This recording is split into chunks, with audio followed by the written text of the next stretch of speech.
सर्वप्रथम आराधना ग्रुपमध्ये डॉक्टर सौ धनश्रीताई साने यांचे मी सहर्ष स्वागत करते.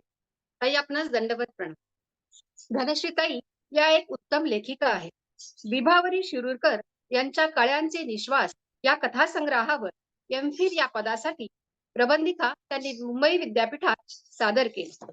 मुस्लिम संत शेख महम्मद यांच्या योगसंग्राम या ग्रंथावर पीएचडी साठी मुंबई विद्यापीठात त्यांनी प्रबंध सादर केला. मुंबई विद्यापीठातून संत साहित्यपर असणाऱ्या सर्वोत्कृष्ट प्रबंधाला दिला जाणारा पुरस्कार 2009 साली त्यांच्या प्रबंधाला प्राप्त झाला.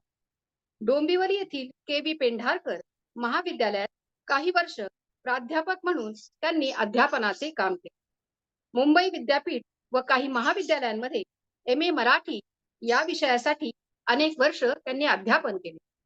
पातंजल योग विद्याधाम या संस्थेच्या एम.ए.च्या विद्यार्थ्यांसाठी पातंजल योगदर्शन या ग्रंथाचे गेली 3 वर्षापासून त्या अध्यापनाचे काम करत आहेत.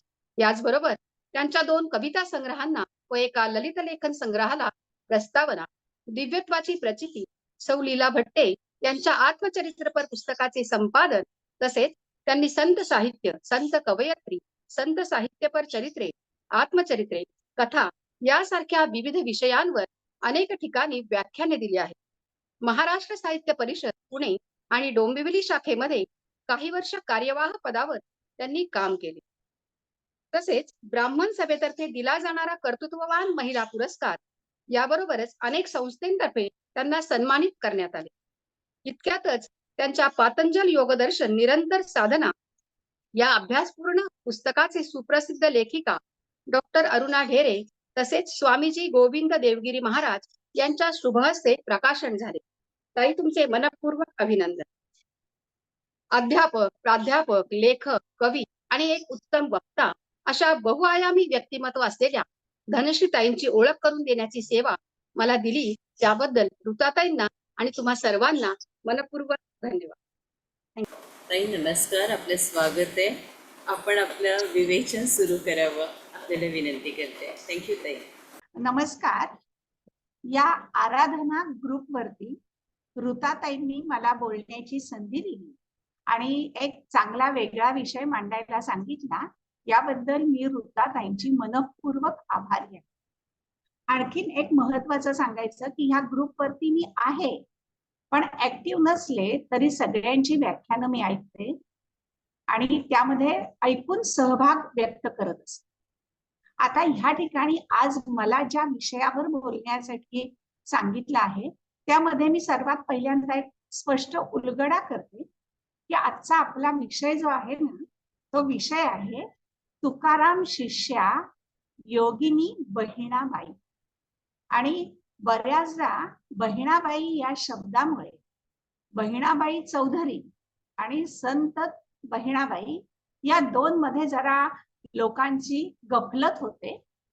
म्हणजे बहिणाबाई चौधरी या आत्ता अलीकडच्या काळातल्या आणि तुकाराम शिष्या संत बहिणाबाई ह्या तुकारामांना समकालीन या 2 पूर्णपणे वेगवेगळ्या व्यक्ती आहेत आणि ह्या दोघीही आपापल्या क्षेत्रात जितक्या सक्षम समर्थ आहेत, पण त्यांचं वेगळंपण हे आपल्याला लक्षात घ्यावं लागतं. आता यामध्ये बघा, आपण प्राचीन भारतीय संतांच्या संदर्भात एक समान सूत्र आपल्याला आढळतं आणि ते म्हणजे काय, तर काश्मीर पासून कन्याकुमारी पर्यंत भारतातल्या विविध प्रांतातून संत पुढे आले.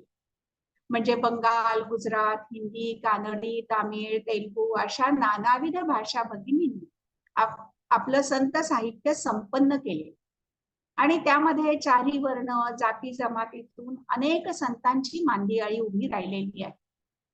म्हणजे ज्ञानेश्वर, नामदेव, तुकाराम हे तर आहेतच, त्याबरोबरीने पुरंदरदास, नरसी मेहता, बसवेश्वर, तुलसीदास या संत कवींबरोबरच मुक्ताबाई, जनाबाई, अंधाळ, मीराबाई, कान्होपात्रा, वेणाबाई, बहिणाबाई या संत कवयित्रींनी सुद्धा आपल्या काव्य संपदेमधून परमेश्वराचे गुणगान केले. म्हणजे स्त्री ही परमार्थाच्या मार्गातली धोंड आहे असा जो प्रवाद आहे तो या सगळ्या संत कवयित्रींनी पूर्णपणे अगदी निकालात काढला. उलट स्त्री ही पारमार्थिक मार्गातील एक प्रवासी आहे, एक पथिक आहे, हे त्यांनी सिद्ध केलं. स्त्री वर्गातून संत कवयित्रींनी विठ्ठल महिमा गायलेला आहे. त्यामध्ये संत मुक्ताबाई, जनाबाई, सोयराबाई, निर्मळा, कान्होपात्रा, बहिणाबाई, वेणाबाई यांच्या अमृत मधुर वाणीने त्यांनी काव्य रचना केली. आणि विशेष या सगळ्यांच्या बाबत आपल्याला असं लक्षात येतं की 12व्या शतकापासून 17व्या शतकापर्यंत काव्य लेखन करून आपल्या तेजाने तळपणाऱ्या या ज्या संत कवयित्री आहेत, त्यांनी प्रत्येकीने त्यांच्या त्यांच्या कालखंडात होऊन गेलेल्या थोर संत कवींचा अनुग्रहाने त्या विकसित होत गेलेल्या. त्यांनी आपल्या गुरुस्थानी मानलेल्या सत्पुरुषांविषयी अतीव आदर आपल्या काव्य संपदेतून व्यक्त केला. म्हणजे कसं, तर महानुभाव संपंथातील महदंबा ह्या आद्य कवयित्री चक्रधर स्वामींच्या शिष्या, तर ताटी उघडा ज्ञानेश्वरा असं म्हणणाऱ्या मुक्ताई ज्ञानेश्वरांची शिष्या, नामयाची दासीजनी म्हणणाऱ्या मुक्ताबाई ज्ञानेश्वरांची कनिष्ठ भगिनी, चोखियाची महारी असं म्हणणारी चोखोबांची पत्नी, महाद्वारीचा चोखा तयाची मी बहीण असं म्हणणारी निर्मळा, आणि एक कनिष्ठ भाव तुकाराम तुकोबा चरणी असं म्हणणाऱ्या बहिणाबाई, या सगळ्या म्हणजे अशा सत्पुरुषांचा आदर गुरुस्थानी धरून आपल्या काव्य संपदेतून व्यक्त करणार. आता ह्या सगळ्या जणी काही फार विदुषी होत्या असं नाही, पण त्यांचं काव्य अत्यंत भावपूर्ण, रसाळ असं आहे.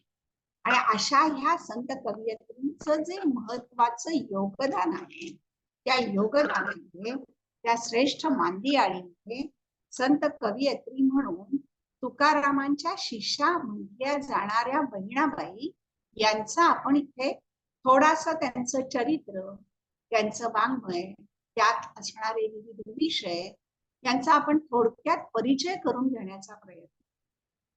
आता यामध्ये बहिणाबाई आपल्या इथे असं म्हणतो आपण की कोणत्याही संतांचं निश्चित चरित्र हे फारसं उपलब्ध असतंच असं नाही, पण बहिणाबाईंचा हा विशेष आहे.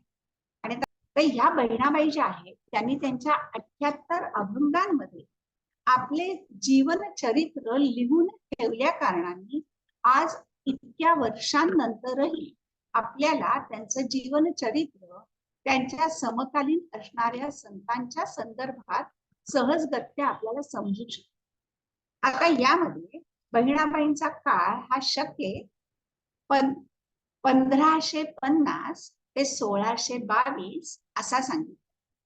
म्हणजे कसं, इसवी सनाच्या संदर्भात बघायचं तर 1628 ते 1700 हा त्यांचा काळ. आता त्यांचं चरित्र त्यांनी त्यांच्याच अभंगांमध्ये लिहिलं असल्या कारणाने त्यांचं माहेर, त्यांचा जीवन प्रवास हा आपल्याला त्या अभंगातून कळतो. त्यांचं माहेर वेरूळ जवळ असणाऱ्या देवगाव या जन्मस्थान त्यांचं आहे. त्यांचे वडील म्हणजे औजी कुलकर्णी आणि आई जानकी. आणि गंमत म्हणजे वयाच्या 5व्या वर्षी त्यांचं 30 वर्ष असणाऱ्या एका बिजवराशी म्हणजे गंगाधर पाठक यांच्याशी विवाह झाला. आणि मग कौटुंबिक अडचणीमुळे त्यांचे यजमान म्हणजे खरं तर 8 वर्षाची मुलगी, 30 वर्षाचा नवरा आणि आई वडील असं त्यांना खूप काळ भ्रमंती करावी लागली. आणि आता भ्रमंती कुठे कुठे केली हे सुद्धा त्यांनी त्यांच्या अभंगांमध्ये लिहून ठेवले. त्यांनी त्यावेळेला प्रवरा संगम, नीरा नरसिंहपूर, पंढरपूर, शिखर शिंगणापूर, रहिमतपूर अशा ठिकाणी फिरत फिरत त्या कोल्हापूरला येऊन स्थायिक झाले. आणि ह्या ठिकाणी बहिरंभट नावाच्या एका वेदशास्त्र संपन्न असणाऱ्या एकाने त्यांना आश्रय दिला आणि हे त्यांच्याकडे राहू लागले. पण तिथे त्यांच्या घरामध्ये कीर्तन पुराण जे चालत असे ते बहिणाबाईंच्या कानावर पडत असे आणि त्यांना त्यामध्ये एक रस निर्माण झाला. आणि तत्कालीन एक मोठे सत्पुरुष जयराम स्वामी वडगावकर हे त्या ठिकाणी भागवत आणि पुराण सांगायचे. आणि त्यामुळे या बहिणाबाईंचं लक्ष लहान वयात इतक्या असून सुद्धा ध्यान चिंतन यामध्ये रमू लागलं. पण एकदा काय झालं, ते जे बहिरम भट होते त्यांना एक सालंकृत सवत्स एक गाय दान देण्यात आली आणि त्यांना स्वप्नात असा दृष्टांत झाला की ही गाय तू गंगाधर पंतांना दान कर. त्यांनी त्याप्रमाणे दान केले. दान केल्यानंतर ते असणारं ते छोटस वासरू बहिणाबाईंनी इतका त्याचा लळा लागला की बहिणाबाईंच्या बरोबर ते सगळीकडे जायचं. बहिणाबाई देवळामध्ये कीर्तनाला गेल्या, ते कीर्तनाला जायचं आणि अख्ख्या त्यांच्या संपूर्ण परिसरामध्ये ही लहान वयाची ध्यान आणि कीर्तन पुराणाची आवड निर्माण झालेली छोटीशी बहिणाबाई आणि तिच्या बरोबर ते असणारं वासरू हे कीर्तनाला जातं याविषयी सगळीकडे चर्चा व्हायची. आणि ही सगळी चर्चा गंगाधर पंतांना म्हणजे तिच्या यजमानांना रुचली नाही आणि मग काय केलं त्यांनी, तिला एवढ्याशा मुलीला मार दिला आणि तिला बाहेर जाण्यासाठी मनाई. आता बघा, आपण कोणत्याही ज्या एखाद्या मोठ्या स्त्री संतांचं चरित्र बघतो तर त्यांना त्यांच्या ह्या आध्यात्मिक मार्गामध्ये कधी कधी घरामधून सुरुवातीच्या काळामध्ये विरोध होत असतो. तसा विरोध बहिणाबाईंनाही सहन करायला लागला आणि या गोष्टीला मग काय झालं, त्यांना बाहेर जायला मनाई केल्यानंतर त्या वासरू पण अचानकपणे लहानसा आजार होऊन गेलं आणि ते गेल्यानंतर मात्र बहिणाबाईंना फार वाईट वाटलं आणि त्या इतक्या बेशुद्ध झाल्या की 3 दिवस उठल्याच नाही. पण अशा ह्या बेशुद्ध अवस्थेत त्यांना एक दृष्टांत झाला. त्यांना सारखं कुणीतरी येऊन सांगायला लागलं की बहिणी उठ, जागी हो, तुझ्या मनाचं दार उघड. आता हे त्यांना त्यांचा आतला आवाजही सांगत असेल असंही म्हणता येईल. आणि मग त्या ज्या जाग्या झाल्या त्या एकदम अध्यात्म मार्गीच लागल्या. त्या दरम्यान महाराष्ट्रामध्ये संत तुकारामांचं नाव हे अगदी सर्वतोमुखी झालेलं होतं आणि त्यामुळे बाईंना असं वाटायला, बहिणाबाईंना, की आपण तुकारामांचं दर्शन घ्यावं. तुकारामांच्या दर्शनाची त्यांना अनिवार्य ओढ लागली आणि म्हणून बाईंनी तुकारामांनाच आपलं गुरु मानलं. त्या त्यांच्या दर्शनासाठी अगदी तळमळू लागल्या आणि इतकी त्यांना अनावर ओढ तुकाराम दर्शनाची झाली की त्यांचं सारखं भान हरपू लागलं. वासरू गेल्याच्या 17व्या दिवशी संत श्रेष्ठ तुकारामांनी त्यांना स्वप्नात दृष्टांत दिलं, त्यांचं सांत्वन केलं आणि त्यांना स्वप्नामध्ये रामकृष्ण हरी हा मंत्र दिला. आता या संपूर्ण प्रसंग आज आपल्याला कसा समजतो, तर बहिणाबाईंनी जे अभंग रचले आहे त्या अभंगामध्ये त्यांनी हा सगळा प्रसंग अतिशय सुंदररित्या वर्णन केले. म्हणजे आपल्याला असं म्हणता येईल की नामदेव हे जसे तुकारामांचे स्वप्नस्थ गुरु, तसंच तुकाराम हे बहिणाबाईंचे स्वप्नस्थ गुरुच आहे. आता बहिणाबाईंना आध्यात्मिक ज्ञान सुद्धा तुकारामांनीच दिलं. म्हणजे एकदा दृष्टांत झाल्यानंतर त्यांना वरचेवर तुकारामांचा अनुभव येऊ लागला. तुकाराम काही ना काही त्यांना मार्गदर्शन देऊ लागले आणि त्यामुळे त्यांच्यात जो आध्यात्मिक बदल होऊ लागला, त्यामुळे अनेक लोक त्यांना आदरणीय स्थानावर मानून त्यांच्या भेटीला यायचे आणि ते यायला लागल्यावरती आता साहजिकच घरामध्ये लोकांची वर्दळ वाटली. गंगाधर पंतांना काही ते रुचलं नाही आणि म्हणून ते असं वाटलं त्यांना की तुकारामांमुळेच आपलं गृहसौख्य नाहीसं झालं आणि म्हणून ते घरातून निघून जायला लागले आणि निघताना त्यांना तापाने फणफणले.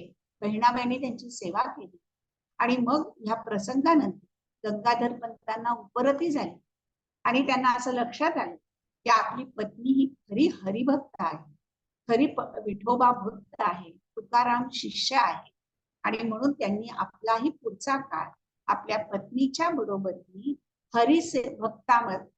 हरिभजनात घालत. आता हे सगळं कुटुंब एकदा समक्ष तुकारामांच्या दर्शनासाठी देहूला जाऊन आले. त्यांचं दर्शन घेतलं आणि त्या दर्शनानंतर मात्र बहिणाबाईंचं संसार व्यथा जणू काही पूर्णपणे नाहीशाच झाली. जेव्हा तुकाराम सदेह वैकुंठाला गेले ही वार्ता ज्यावेळेस बहिणाबाईंना समजली तेव्हा त्या इतक्या अस्वस्थ झाल्या की त्यांनी देहूला जाऊन 18 दिवस उपोषण केले आणि त्या उपोषणामुळे तुकारामांनी त्यांना साक्षात दर्शन दिलं आणि त्यांना आशीर्वाद दिला. या आशीर्वादानंतर बहिणाबाईंचा प्रापंचिक जीवन तर चालू होतच, पण त्यामध्ये त्यांचं लक्ष लागत नाही. खरं तर त्यांना एक कन्याही झाली होती, पण तरी त्यांचं संसारात मन होतं. आणि म्हणून मग त्यांनी विठोबाचं त्या ध्यान करायला, आणि ते ध्यान करत असताना, त्या ध्यानावस्थेत असताना तुकारामांनी त्यांना काव्याचा आशीर्वाद दिला. आणि तो असं सांगितलं, मुळामध्ये या बहिणाबाईंच्या लेखनामध्ये किंवा त्यांच्या जीवनचरित्रामधला असणारा एक वेगळा विशेष असा आहे की या बहिणाबाईंचा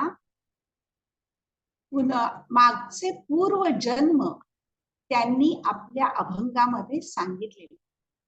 ते कसं, तर त्यांना ह्या तुकारामांनी ज्यावेळेस काव्याचा आशीर्वाद दिला तेव्हा त्यांना सांगितलं की तुझा हा आता 13वा आणि अखेरचा जन्म आहे, आणि तुझ्या पोटी येऊ घातलेला मुलगा हाच तुझा गेल्या जन्मीचा सोबती आहे, आणि तू आता ह्या जन्मात विदेह मुक्तीस जाणार आहेस. आणि ह्या ध्यानातून ज्यावेळेस ते जाग्या झाले तेव्हा त्यांनी 5 विठोबा भक्तीपर अभंग केले, ते देवासमोर ठेवले, आणि मग त्यांनी मात्र अनेक प्रकारच्या काव्यरचना, आणि त्या सुद्धा कशा प्रकारच्या, तर बहिणाबाईंनी अभंग, पदे, आरत्या, हमामा, पिंगा, नंतर अनेक प्रकारची पंढरी महात्म्य, अशा प्रकारची एकूण 729 पद आज उपलब्ध आहेत. म्हणजे आपण ह्या उपलब्ध असणाऱ्या पदांची संख्या आज जर बघितली तर इतकी वर्ष होऊनही आज त्यांचं साहित्य आपल्याला बघता येतं. आणि ही पदं जी आहेत ती इतकी सुबोध, रसाळ अशा स्वरूपाची आहेत की आज वाचताना आपल्याला तुकोबांची पदांची आठवण व्हावी. कारण बहिणाबाईंच्या या सगळ्या साहित्यावर, काव्यावर, रचनांवर तुकारामांच्या अभंगवाणीचा खूप मोठा संस्कार आहे असं लक्षात येतं. हे तुकारामांचा अभंग, तुकारामांची असणारी आध्यात्मिक तळमळ हीच या बहिणाबाईंच्या अभंगामध्ये पाझरताना दिसते. तुकाराम हेच त्यांचे अखंड चिंतनाचा विषय आहे असं आपल्याला लक्षात येतं. तुकारामांच्या अभंगाप्रमाणेच त्यांचीच असणारी बोलीभाषा, तुकारामांचीच जीवनशैली, तुकारामांच्याच बोलीभाषेमधल्या वापरलेल्या वाक्प्रचारांची योजना, या सगळ्या हुबेहूबपणे बहिणाबाईंनी आपल्या साहित्यात उपयोजिलेल्या आहेत.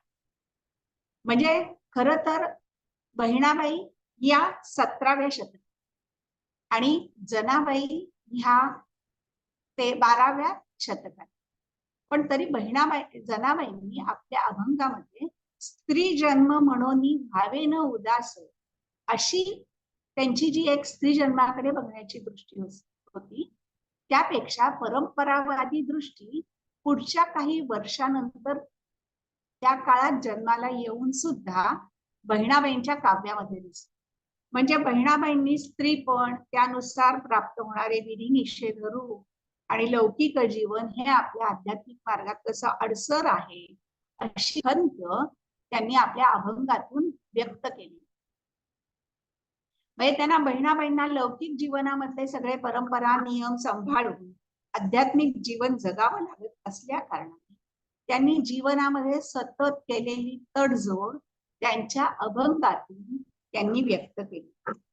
बहिणाबाईंनी रचलेले अभंग किंवा रचना जर बघितले तर त्यामध्ये भक्ती वर्णनपर आहे, सद्गुरु विषयक आहे, संत वर्णनपर आहे, बोधपर आहे, निवृत्तीपर आहे, नाम महात्मपर आहे, पंढरी महात्मपर आहे. पण बहिणाबाईंचं निर्याणपर अभंग हा जो एक त्यांची रचनेचा विशेष आहे, किंवा ही जी त्यांची विशेष रचना आहे, ही संपूर्ण अभंग सृष्टीतील, म्हणजे फक्त बहिणाबाईंच्याच नव्हे तर संत रचना ज्या आहेत त्यांच्या सगळ्या अभंग सृष्टीमध्ये ते अपूर्व प्रकरण आहे असं म्हणता येतं. आता त्याचं वेगळं पण काय आहे, तर बहिणाबाई मृत्यूशय्येवर असताना त्यांना त्यांच्या मागील 13 पूर्वजन्म जे आठवत होते ती घटनाच त्या सांगता आहेत, हीच एक मोठी विस्मयकारक आणि नाट्यपूर्ण असणारी गोष्ट आपल्याला म्हणता येते. त्यांच्या चरित्रामधली ती अत्यंत अलौकिक, महत्वपूर्ण आणि रहस्यपूर्ण असणारी घटना असं सांगता येईल. म्हणजे बहिणाबाई दीर्घायुषी होती. त्यांना 72व्या वर्षी त्यांनी विदेह मुक्ती घेतली.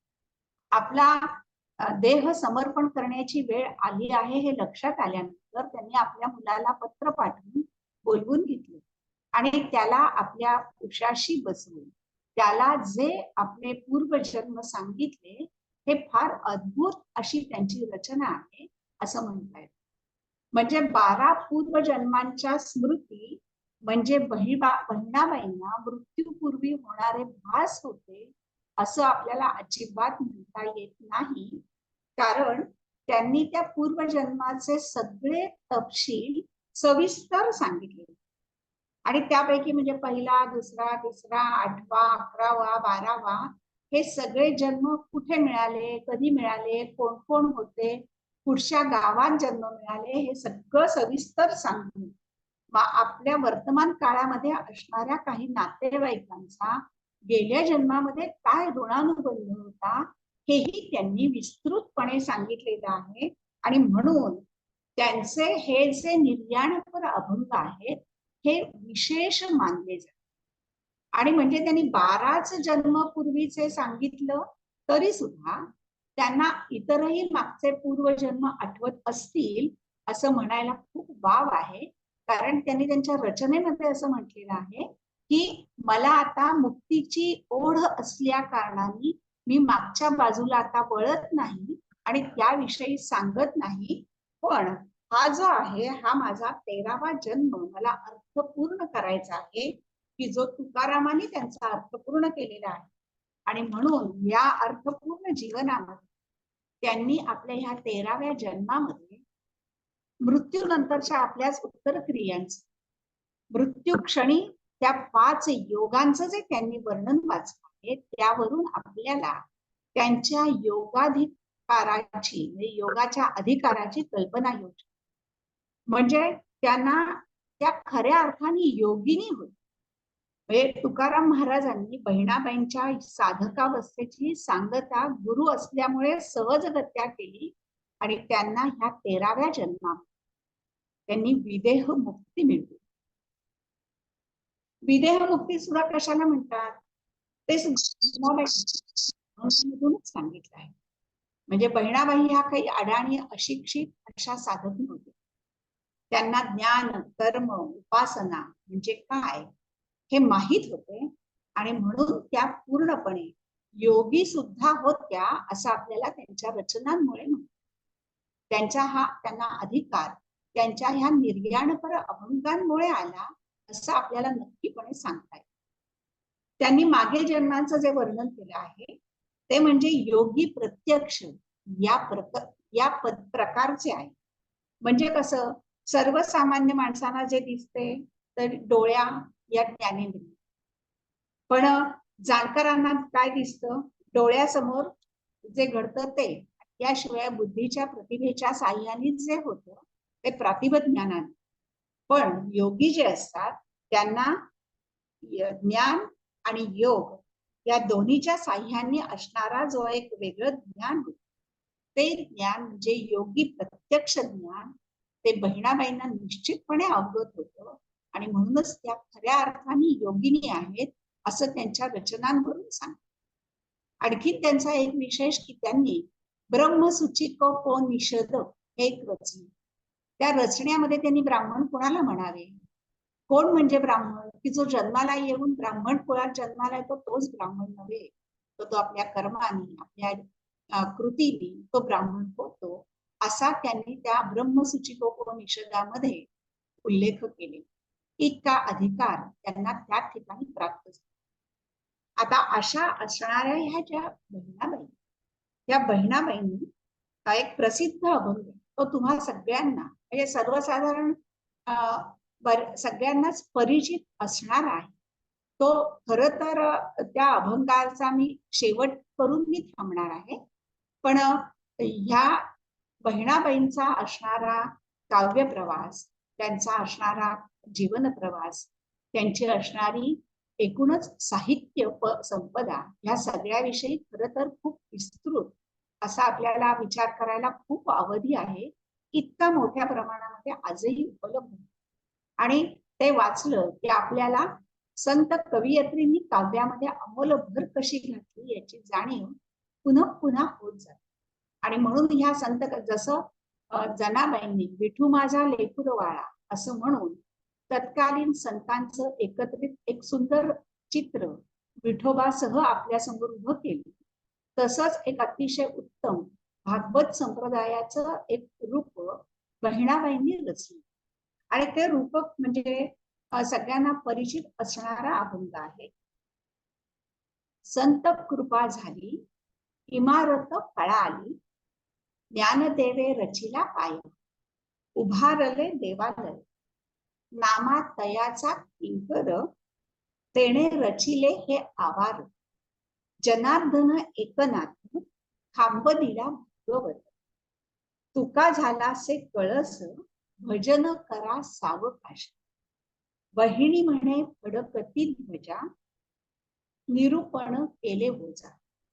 म्हणजे आपल्या अभंगातून कर्म, ज्ञान, योग, उपासन यांचे निरूपण करणारे व स्वतःला भागवत धर्माची फडकती ध्वजा असे मानणाऱ्या या संत श्रेष्ठ कवयित्री बहिणाबाई यांचा असणार हे काव्य आणि त्यांच्या समोर त्यांच्या या काव्य संपदेला, त्यांच्या एकूणच असणाऱ्या योग सामर्थ्याला मी मनपूर्वक वंदन करते आणि त्यांच्या चरणी एक साष्टांग दंडवत घालते. आणि आपण मला ह्या ठिकाणी थोडा वेळ बोलण्याची जी संधी दिली याबद्दल मी आपली मनपूर्वक आभारी आहे आणि मी माझ्या वाणीला विराम देते. धन्यवाद. नमस्कार ताई, खूप छान बोललात आपण. अगदी ओघवत्या वाणीत मुद्देसूद आणि संशोधनात्मक दोन्ही बाजूंनी बोललात. आम्हाला सगळ्यांनाच असं वाटत होतं की आपलं बोलणं हे थांबूच नये. मी विनंती करते संध्याताईंना की त्यांनी आभार प्रदर्शन करावं. आभार प्रदर्शन झाल्यानंतर आपलं अर्धा तासाचं ध्यान होईल आणि नंतर आपण सगळ्यांची रजा घेऊया. पण त्याच्यापूर्वी म्हणजे ध्यान झाल्यानंतर तुम्हाला डायरेक्ट जर ताईंशी बोलायचं असेल तर प्रत्येकीला मी विनंती करते की ज्यांना ताईंशी संवाद साधायचा असेल त्यांनी जरूर साधावा. धनश्री ताई, तसेच आराधना ध्यान समूहातील माझ्या सर्व ताई आणि दादांना नमस्कार. आज आपण श्रीमती धनश्री साने यांचेकडून बहिणाबाई या विषयावरती माहिती ऐकली. त्यांनी इथे येऊन आपल्याला आपला अमूल्य वेळ दिला आणि आपल्याशी संवाद साधला, याबद्दल मी त्यांचे या समूहाच्या वतीने मनापासून आभार मानते. आम्हाला त्यांना परत परत ऐकायला मिळेल, आवडेल आणि त्यांनी जी माहिती दिली ती अजूनही म्हणजे परत परत ऐकावीशी वाटेल. बहिणाबाई यांचा जो जीवन प्रवास आहे तो अतिशय खडतर होता, हे त्यांच्या सांगण्यातून दिसून येतं. तिने जन्म आपल्याला जो मिळाला आहे तो आनंदाने स्वीकारावा, कधी उदास होऊ नये, हे त्यांच्या सांगण्यातून दिसून येतं. तसेच सर्वांना धन्यवाद व नमस्कार आणि मी इथेच थांबते. धन्यवाद. संध्याताई, धनश्रीताई, इथे सगळेजण पहिल्यांदाच सहभागी होतात ते बरं का. तर त्याच्यामुळे सगळीकडे उत्साह असतो की चला आज मला आभार प्रदर्शन करायचं आहे, मला प्रस्तावना करायची आहे. आणि 82 वर्षाच्या कुसुम मावशीसुद्धा इथे सहभागी होतात आणि जितकं तरुणातलं तरुण मंडळी असेल तीसुद्धा. हा एक वेगळा परिवार आहे आणि आपलं नेहमी करताच आम्ही आपल्याला निमंत्रित करतो की जेव्हा जेव्हा आपल्याला वाटेल तेव्हा तेव्हा इथे जरूर येत चला आणि आपल्याला आमच्याशी अगदी जरूर संवाद साधत चला. मास्टर्स, मी आपल्याला सगळ्यांना विनंती करते आपण ध्यानाकडे वळूया आणि नंतर आपण ताईंशी बोलू शकता. आपले चष्मे अगदी हळूवारपणे काढून ठेवावे. जी मंडळी नवीन असतील त्यांना सांगते, हात असे एकमेकांमध्ये गुंफून घ्यावे, एकतर मांडी घालावी किंवा डावा पाय उजव्या पायावर ठेवावा.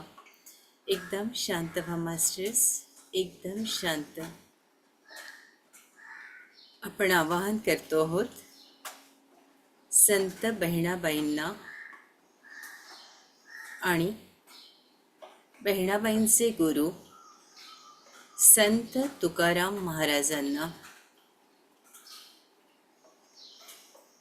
या ऊर्जेशी एकरूप होऊन जा मास्टर्स.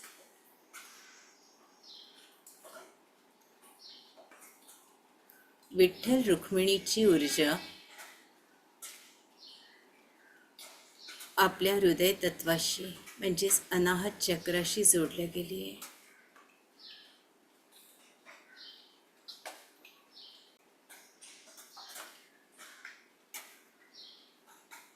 एकदम शांत, संपूर्ण शरीर शांत.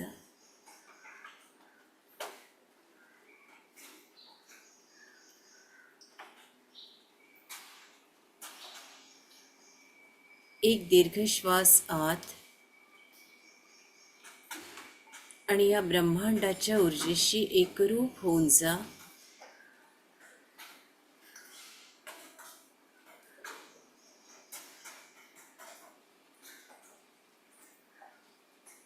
एक श्वास बाहेर. जी काही वेदना आहे, भीती आहे, मनात आलेला राग आहे, तो सगळा निघून गेलेला आहे. एकदम शांत.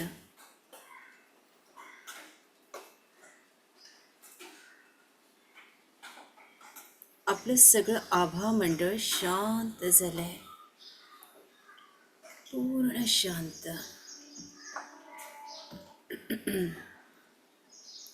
आपले श्वास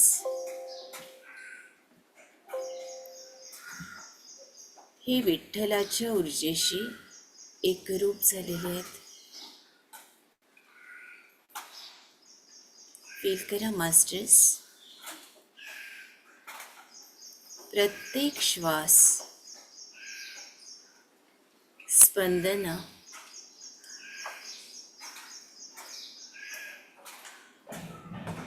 हृदयातील ठोकाही विठ्ठल विठ्ठल म्हणतोय. शांत होत चला.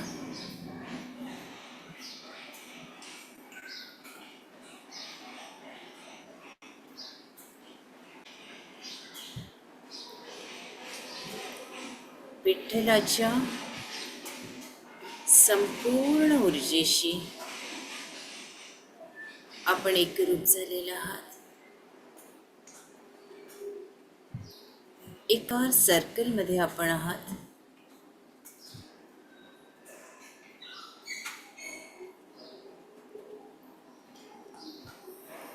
आणि इथे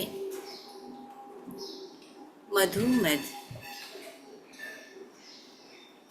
विठ्ठल रुक्माई आणि त्याच्यानंतर दुसऱ्या वर्तुळात बहिणाबाई आणि संत तुकाराम.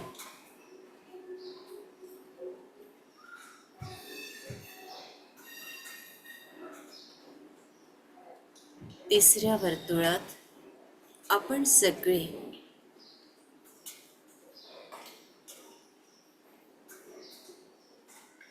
ध्यानाला बसलोत मास्टर्स.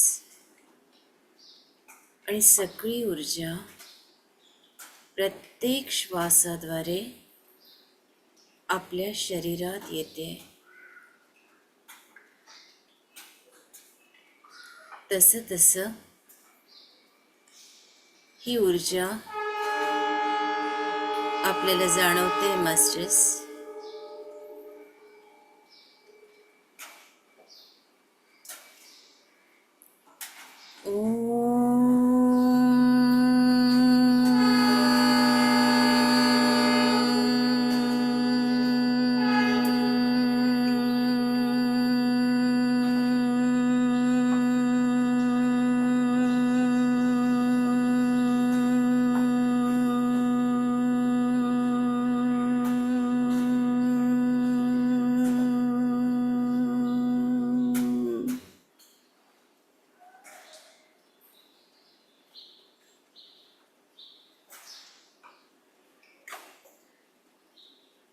हा ओंकार आपल्या पूर्ण स्पाईनमध्ये, पाठीच्या कण्यामध्ये भरवून गेलेला आहे.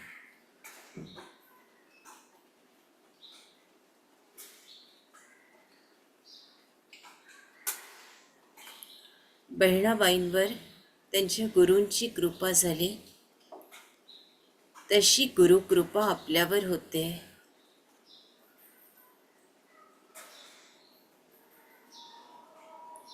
ऊर्जेला महसूस करा मास्टर्स. त्यांचा जसा 13 जन्माचा इतिहास त्यांना सांगता आला, तसंच आपल्यालाही हे द्वार उघडं झालेलं आहे.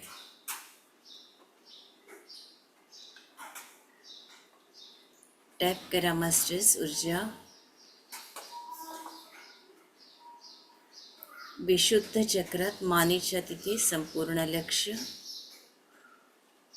मागच्या बाजूने सगळा ऊर्जेचा खेळ आहे. स्पंदनांना महसूस करा.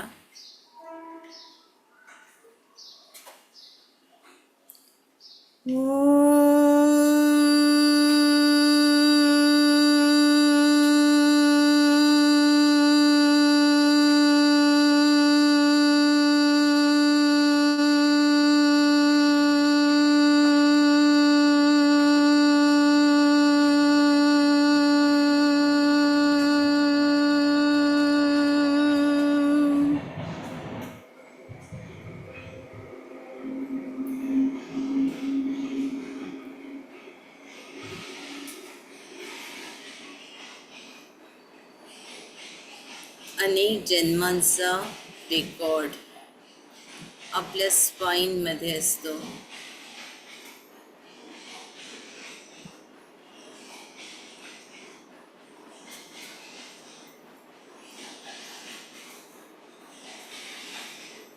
विशुद्ध चक्राची कृपा असल्याशिवाय या गोष्टी हातात येत नाही.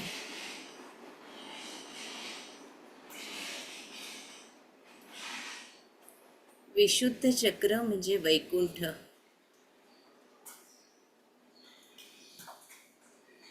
वैकुंठाहून जायचं असतं आज्ञाचक्रावर, आपल्या गुरूंची कृपा मिळवण्यासाठी, आशीर्वाद घेण्यासाठी.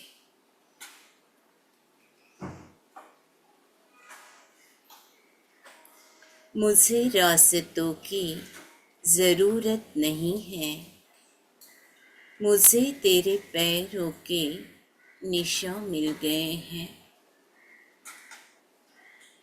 हाच भाव लागतो जो संत बहिणाबाईंचा होता.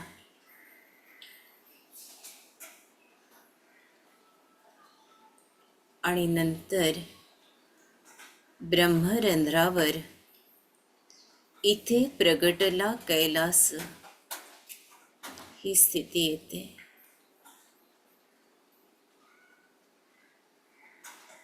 मास्टर्स, ही ऊर्जा सगळ्यांमध्ये आहे. आपल्याला सगळ्या गोष्टी मिळू शकतात. फक्त ध्यान करा, श्वासाशी एकरूप व्हा. आपला श्वास काय म्हणतोय, शरीर काय म्हणतंय. आपल्या स्पाईनमध्ये प्रचंड ऊर्जा निर्माण झाली आहे. ज्यांना ज्यांना काल परवा दुखत होतं त्यांना जाणवतंय आपोआप हिलिंग होते. मास्टर्स, गुरुतत्वाची असीम कृपा आपल्यालाही लाभते. पूर्ण विश्वास ठेवा.